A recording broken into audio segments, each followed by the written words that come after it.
ಮೈಸೂರು ನಗರದ ಸ್ಥಾಪನೆ ಸುಮಾರು 11ನೇ ಶತಮಾನದಲ್ಲಿ ನಡೆಯಿತೆಂದು ನಂಬಲಾಗುತ್ತದೆ. ಮೈಸೂರು ಎಂಬ ಹೆಸರು ಮಹಿಷಾಸುರ ಅಥವಾ ಮಹಿಷುಗರನ ಊರು ಎಂಬ ಶಬ್ದದಿಂದ ಬಂದಿದ್ದು, ಸ್ಥಳೀಯ ಭಾಷೆಯಲ್ಲಿ ಇದನ್ನು ಮಹಿಷಾಸುರನ ಪಟ್ಟಣ ಎಂದು ಕರೆಯುತ್ತಾರೆ. ಕಾಲಕ್ರಮೇಣ ಮಹಿಷಾಸುರ ಹೋಗಿ ಇಂದು ಇದು ಮೈಸೂರಾಗಿದೆ. ಮೈಸೂರು ಬೆಂಗಳೂರು ನಗರದಿಂದ ಸುಮಾರು 140 ಕಿಲೋಮೀಟರ್ ದೂರದಲ್ಲಿದೆ. ಉತ್ತರ ಕರ್ನಾಟಕದ ಅವಳಿ ನಗರಗಳಾದಂತಹ ಹುಬ್ಬಳ್ಳಿ, ಧಾರವಾಡದಿಂದ 466 ಕಿಲೋಮೀಟರ್ ದೂರದಲ್ಲಿದ್ದರೆ, ಕಲ್ಯಾಣ ಕರ್ನಾಟಕದ ಪ್ರಮುಖ ನಗರವಾದಂತಹ ಗುಲ್ಬರ್ಗಾದಿಂದ 709 ಕಿಲೋಮೀಟರ್ ದೂರದಲ್ಲಿದೆ. ಹಾಗೆಯೇ ಕಡಲ ತೀರದ ರಾಜಧಾನಿ ಮಂಗಳೂರಿನಿಂದ ಸುಮಾರು 255 ಕಿಲೋಮೀಟರ್ ದೂರದಲ್ಲಿದೆ. ಮೈಸೂರು ದಕ್ಷಿಣ ಭಾರತದಲ್ಲಿ ತನ್ನ ವೈಭವೇತರ ಮತ್ತು ಸಮೃದ್ಧ ಸನ್ನಿವೇಶಕ್ಕೆ ಪ್ರಸಿದ್ಧವಾಗಿರುವ ಒಂದು ಪ್ರವಾಸಿ ತಾಣವಾಗಿದೆ. ಮೈಸೂರು ಅರಮನೆಯು ಅತಿ ಪ್ರಸಿದ್ಧಿಯನ್ನು ಹೊಂದಿದ್ದು, ಅರಮನೆಯಲ್ಲಿ ಇಂಡೋ ಅರೇಬಿಯನ್, ದ್ರಾವಿಡ್, ರೋಮನ್ ಮತ್ತು ಓರಿಯೆಂಟಲ್ ವಾಸ್ತುಶಿಲ್ಪ ಶೈಲಿಗಳು ಪ್ರದರ್ಶಿತವಾಗಿವೆ. ಮೈಸೂರು ಅರಮನೆಯು 44.2 ಮೀಟರ್ ಎತ್ತರದ 5 ಅಂತಸ್ತಿನ ಗೋಪುರವನ್ನು ಹೊಂದಿದ್ದು, ಅದರ ಮೇಲಿನ ಗುಮ್ಮಟವನ್ನು ಚಿನ್ನದಲ್ಲಿ ಕೊರೆಯಲಾಗಿದೆ.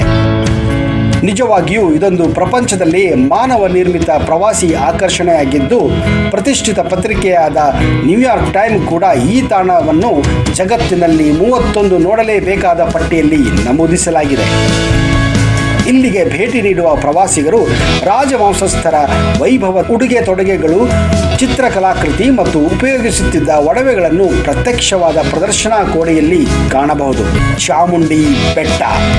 ಚಾಮುಂಡಿ ಬೆಟ್ಟವು ಸಮುದ್ರ ಮಟ್ಟಕ್ಕಿಂತ ಸುಮಾರು 1065 ಮೀಟರ್ನಷ್ಟು ಎತ್ತರದಲ್ಲಿದ್ದು, ಮೈಸೂರಿಗೆ ಬರುವ ಪ್ರವಾಸಿಗರು ಇಲ್ಲಿಗೆ ಒಮ್ಮೆ ಭೇಟಿ ನೀಡಲೇಬೇಕು.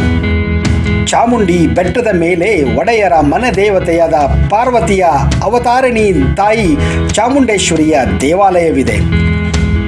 ಈ ದೇವಾಲಯವನ್ನು 11ನೇ ಶತಮಾನದಲ್ಲಿ ನಿರ್ಮಿಸಲಾಯಿತು.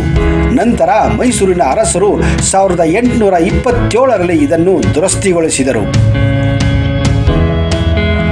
ಈ ದೇವಾಲಯದ ಮುಂಭಾಗದಲ್ಲಿ ರಾಕ್ಷಸರ ರಾಜನಾದ ಮಹಿಷಾಸುರನ ಬೃಹತ್ ಪ್ರತಿಮೆಯನ್ನು ಕೂಡ ನೀವು ನೋಡಬಹುದು. ಚಾಮುಂಡಿ ಬೆಟ್ಟದ ಮತ್ತೊಂದು ಪ್ರಮುಖ ಆಕರ್ಷಣೆ ಎಂದರೆ 5 ಮೀಟರ್ ಎತ್ತರದ ನಂದಿ ವಿಗ್ರಹ. ಇದನ್ನು ಸುಮಾರು 1659ರಲ್ಲಿ ಕಪ್ಪು ಗ್ರಾನೈಟ್ ಕಲ್ಲನ್ನು ಬಳಸಿ ನಿರ್ಮಿಸಲಾಗಿದೆ. ಬೃಂದಾವನ ಮೈಸೂರಿನಿಂದ ಕೇವಲ 20 ಕಿಲೋಮೀಟರ್ ದೂರದಲ್ಲಿದ್ದು, ಇದೊಂದು ಅದ್ಭುತವಾದಂತಹ ಹೂದೋಟವಾಗಿದೆ. ಹಿಂದೆ ಕೃಷ್ಣರಾಜೇಂದ್ರ ಟೆರೆಸ್ ಗಾರ್ಡನ್ ಎಂದು ಕರೆಯಲ್ಪಡುತ್ತಿದ್ದ ಬೃಂದಾವನವು ಕೃಷ್ಣರಾಜ ಸಾಗರನ ಕೆಳಭಾಗದಲ್ಲಿಯೇ ಇದ್ದು, ನಾಲ್ವಡಿ ಕೃಷ್ಣರಾಜ ಒಡೆಯರಿಂದ ಹೆಸರು ಪಡೆದಿದೆ. ಇದನ್ನು 1924ರಿಂದ 1932ರ ಅವಧಿಯಲ್ಲಿ ಸರ್ ಎಂ ವಿಶ್ವೇಶ್ವರಯ್ಯನವರು ನಿರ್ಮಿಸಿದರು. ಕಾಶ್ಮೀರದ ಶಾಲಿಮಾರ್ ಗಾರ್ಡನ್ ಮೂಲ ಹೊಂದಿದ್ದ ಬೃಂದಾವನವು 60 ಎಕರೆ ಜಾಗದಲ್ಲಿ ಚಾಚಿಕೊಂಡಿದೆ. ಬೃಂದಾವನ ಹೂದೋಟ ಸೋಮವಾರದಿಂದ ಶುಕ್ರವಾರವರೆಗೆ ಬೆಳಿಗ್ಗೆ 7ರಿಂದ ಸಾಯಂಕಾಲ 8 ಗಂಟೆವರೆಗೆ ಕಾಲ ತೆರೆದಿರುತ್ತದೆ. ಹಾಗೆಯೇ ವೀಕೆಂಡ್ಗಳಲ್ಲಿ ಅಂದರೆ ಶನಿವಾರ ಹಾಗೂ ಭಾನುವಾರದಂದು ಬೆಳಿಗ್ಗೆ 7 ಗಂಟೆಯಿಂದ ರಾತ್ರಿ 9:30 ನೀವು ಭೇಟಿ ಕೊಡಬಹುದು. ಮೃಗಾಲಯ. ಮೈಸೂರಿಗೆ ಪ್ರವಾಸ ಮಾಡುವ ಪ್ರವಾಸಿಗರು ಇಲ್ಲಿ ನೋಡಲೇಬೇಕಾದ ಮತ್ತೊಂದು ಸ್ಥಳ, ಅದೇ ಮೈಸೂರು ಮೃಗಾಲಯ. ಮೈಸೂರು ಮೃಗಾಲಯ 1892ರಲ್ಲಿ ಮಹಾರಾಜ ಚಾಮರಾಜ ಒಡೆಯರವರು ನಿರ್ಮಿಸಿದ್ದರು. ಭಾರತದಲ್ಲಿ ನೆಚ್ಚಿನ ಪ್ರಾಣಿ ಸಂಗ್ರಹಗಳಲ್ಲಿ ಇದೊಂದು ಗುರುತಿಸಲಾಗಿದೆ. 250 ಎಕರೆ ಪ್ರದೇಶದಲ್ಲಿ ಚಾಚಿಕೊಂಡಿರುವಂತಹ ಇದು ವೈವಿಧ್ಯಮಯ ಮತ್ತು ಅನನ್ಯವಾದ ಸಸ್ತನಿಗಳು, ಸರೀಸೃಪಗಳು ಮತ್ತು ಪಕ್ಷಿಗಳಿಗೆ ನೆಲೆಯಾಗಿದೆ. ಮೊದಲು ಇದನ್ನು ಅರಮನೆ ಮೃಗಾಲಯವೆಂದೇ ಕರೆಯಲಾಗುತ್ತಿತ್ತು. ರಾಜ ಮನೆತನಗಳು ಭೇಟಿ ನೀಡುತ್ತಿದ್ದವು. ನಂತರದಲ್ಲಿ ಮಹಾರಾಜ ಚಾಮರಾಜ ಒಡೆಯರು ಸಾಮಾನ್ಯ ಜನರಿಗೆ ಪ್ರವೇಶ ಅನುಮತಿಯನ್ನು ನೀಡಿದರು. ಆನೆ ಮರಿಗಳು, ಚಿಂಪಾಂಜಿಗಳು, ಗೌರುಗಳು, ಚಿರತೆಗಳು, ಹುಲಿಗಳು ಈ ಮೃಗಾಲಯದಲ್ಲಿ ನೀವು ಕಾಣಬಹುದು. ಮೃಗಾಲಯದ ಸಮಯ ಬೆಳಿಗ್ಗೆ 9 ಗಂಟೆಯಿಂದ ಸಾಯಂಕಾಲ 7 ಗಂಟೆಯವರೆಗೆ. ಸಂತ ಫಿಲೋಮಿನಾ ಚರ್ಚ್. ಸಂತ ಫಿಲೋಮಿನಾ ಚರ್ಚ್ 1933ರಲ್ಲಿ ಮೂರನೇ ಮಹಾರಾಜ ಕೃಷ್ಣರಾಜ ಒಡೆಯರ್ ಅಡಿಯಲ್ಲಿ ಆರಂಭಗೊಂಡು 1941ರಲ್ಲಿ ಪೂರ್ಣಗೊಂಡಿತು. ಈ ಚರ್ಚ್ ಗಾಥಿಕ್ ಶೈಲಿಯ ವಾಸ್ತುಶಿಲ್ಪವನ್ನು ಪ್ರದರ್ಶಿಸುವುದಲ್ಲದೆ ಮುಖ್ಯ ವೇದಿಕೆಯ ಅಡಿ ಒಂದು ತಿಜೋರಿಯಲ್ಲಿ 3ನೇ ಶತಮಾನದ ಪಳೆಯುಳಿಕೆಯನ್ನು ಸಂರಕ್ಷಿಸಲಾಗಿದೆ. ಪ್ರವಾಸಿಗರು ಸಂತ ಫಿಲೋಮಿನಾ ಮತ್ತು ಯೇಸುವಿನ ಪ್ರತಿಗಳನ್ನು ಮುಖ್ಯ ಪುಣ್ಯ ಸ್ಥಳದಲ್ಲಿ ಅಮೃತ ಶಿಲೆಯ ಮೇಲೆ ಕಾಣಬಹುದು. ರೈಲ್ವೆ ಮ್ಯೂಸಿಯಂ 1979ರಲ್ಲಿ PM ಜೋಸೆಫ್ ಅವರ ಶ್ರಮದಿಂದ ಈ ಮೈಸೂರಿನ ರೈಲ್ವೆ ಮ್ಯೂಸಿಯಂ ಪ್ರಾರಂಭವಾಯಿತು. ಇಲ್ಲಿ ಗ್ರಾಫಿಕ್ಸ್ ಉಪಯೋಗಿಸಿಕೊಂಡು ಭಾರತೀಯ ರೈಲಿನ ಬೆಳವಣಿಗೆ ಮತ್ತು ಹಲವಾರು ಫೋಟೋ ಚಿತ್ರಗಳನ್ನು ನೀವು ನೋಡಬಹುದು. ಹಲವಾರು ಹಳೆಯ ರೈಲ್ವೆ ಇಂಜಿನ್ಗಳು, ಬೋಗಿಗಳು, ಹಳೆಯ ಕಾಲದಲ್ಲಿ ಉಪಯೋಗಿಸುತ್ತಿದ್ದಂತಹ ರೈಲು ಸಾಮಗ್ರಿಗಳನ್ನು ನೀವು ಇಲ್ಲಿ ಕಾಣಬಹುದು. ಲಲಿತ್ ಮಹಲ್ ಮೈಸೂರಿನ 2ನೇ ಅತಿ ದೊಡ್ಡ ಅರಮನೆ. ಇದು ಚಾಮುಂಡಿ ಬೆಟ್ಟಕ್ಕೆ ಹೋಗುವ ದಾರಿಯಲ್ಲಿ ಎಡಭಾಗದಲ್ಲಿ ಗೋಚರಿಸುತ್ತದೆ.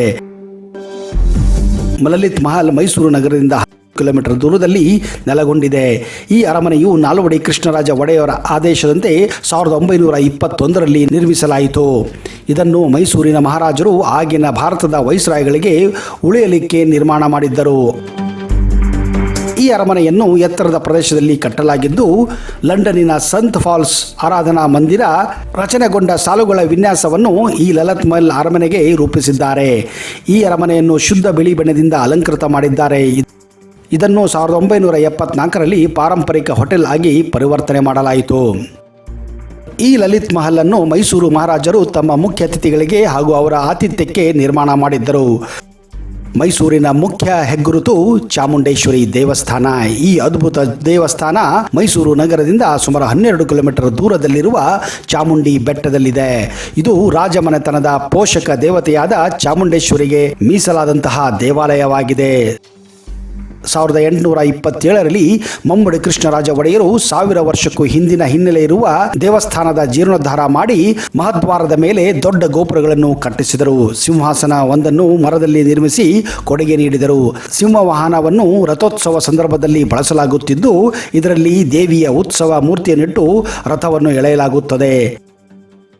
ಚಾಮುಂಡೇಶ್ವರಿಯ ಇನ್ನೊಂದು ಮುಖ್ಯ ಆಕರ್ಷಣೆ ಪ್ರವೇಶ ದ್ವಾರದಲ್ಲಿರುವ ಮಹಿಷಾಸುರನ ದೊಡ್ಡ ಪ್ರತಿಮೆಯಾಗಿದೆ.